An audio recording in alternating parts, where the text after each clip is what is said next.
Entonces queremos pues compartírsela con mucho cariño, el texto sagrado, su origen y transmisión, su corrupción y restauración, que es una historia de 6.000 años. Tenemos las 4 partes principales: el origen de la palabra de Dios, después el proceso de transmisión y corrupción, porque empezó junto, después está todo el proceso de restauración y después la traducción. Vamos a hablar de cada uno de esos 4 puntos. El origen de la palabra de Dios tiene 2 manifiestos.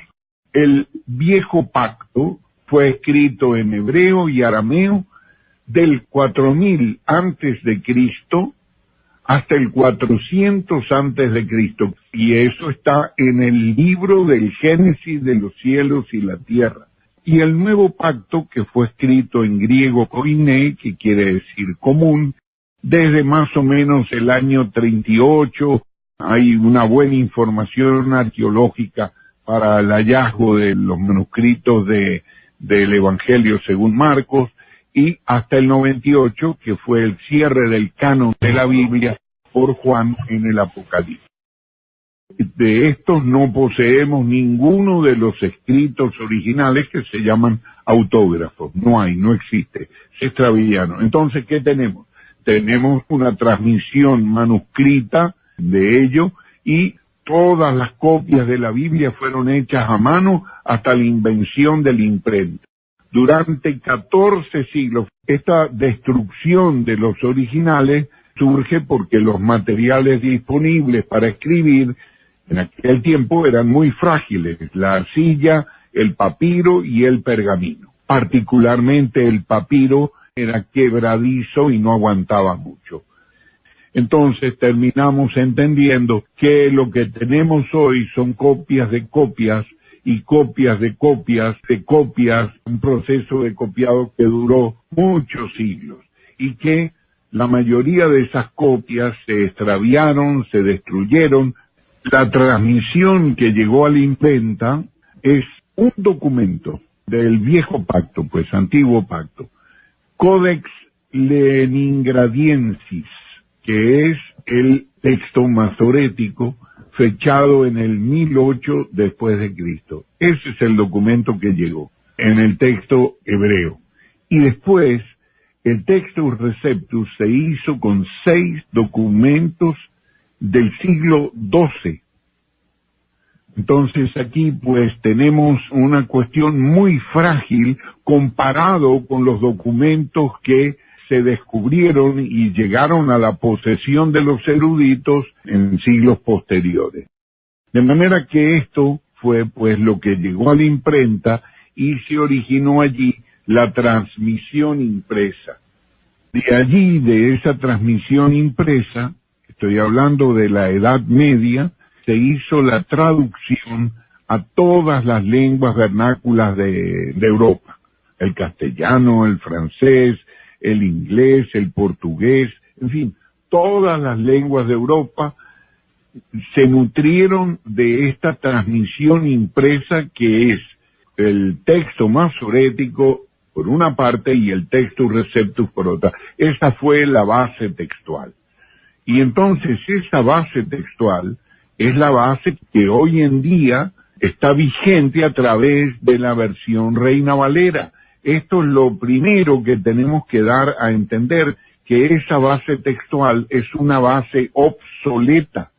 No se trata del cariño a la versión Reina Valera. Claro que todo hemos creído por medio de esa bendita versión, y la amamos y es nuestros afectos, pero la base textual no es la mejor.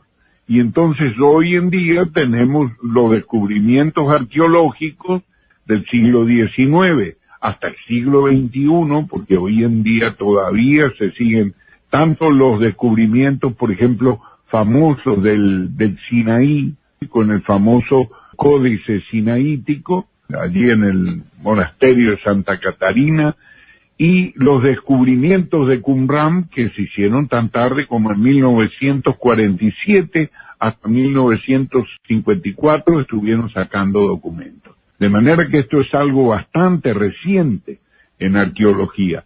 Entonces, esto pues fue estudiado debidamente y hoy tenemos una base crítica textual muy depurada, que no tiene comparación, ¿verdad?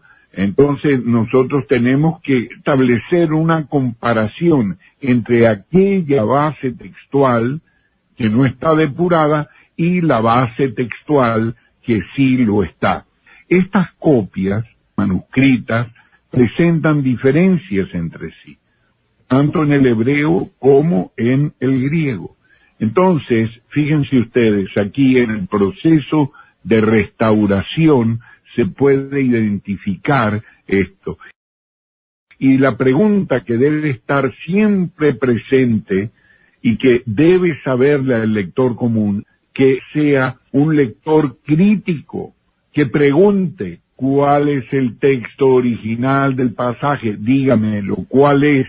Entonces, la persona que está presentando una Biblia tiene la obligación de contestar esa pregunta que debe ser hecha. No puede ser obviado. Si a mí me pregunta de tal pasaje, yo estoy en la obligación de contestar esa pregunta. ¿Por qué?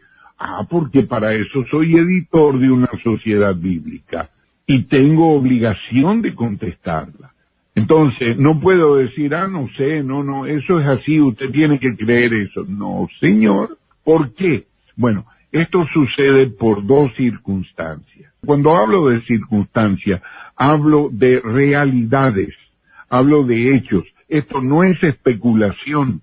La primera, ninguno de los documentos originales de la Biblia existe hoy día.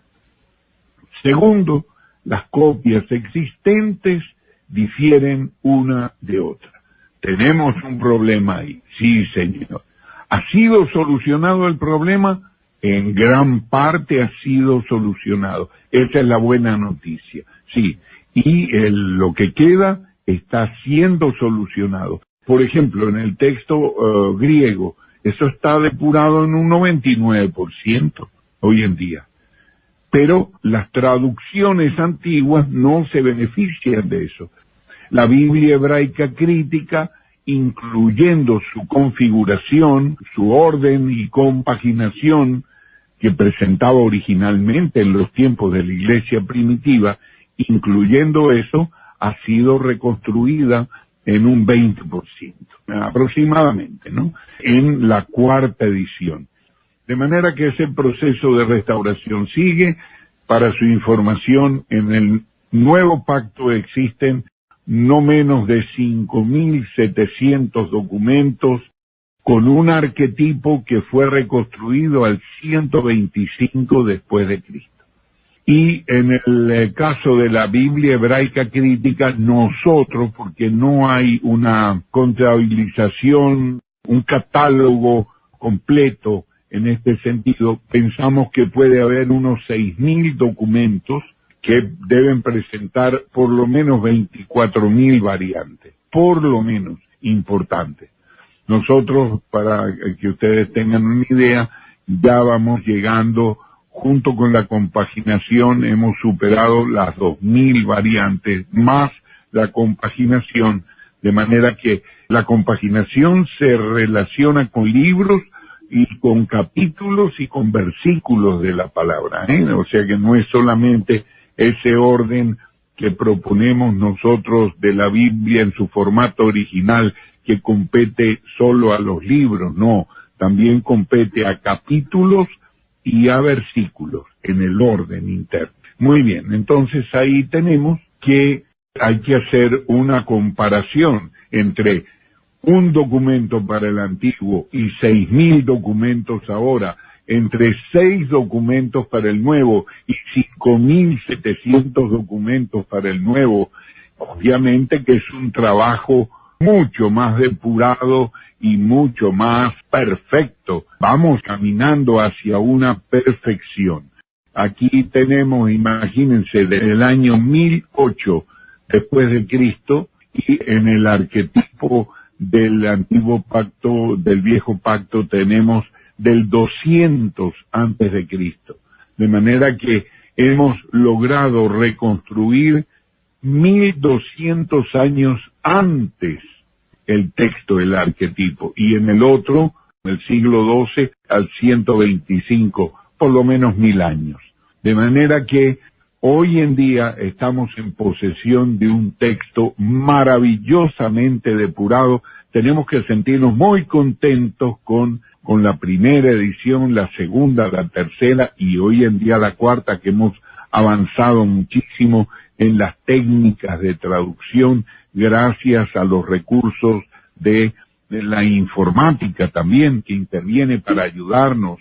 Es utilísima para los traductores hoy día.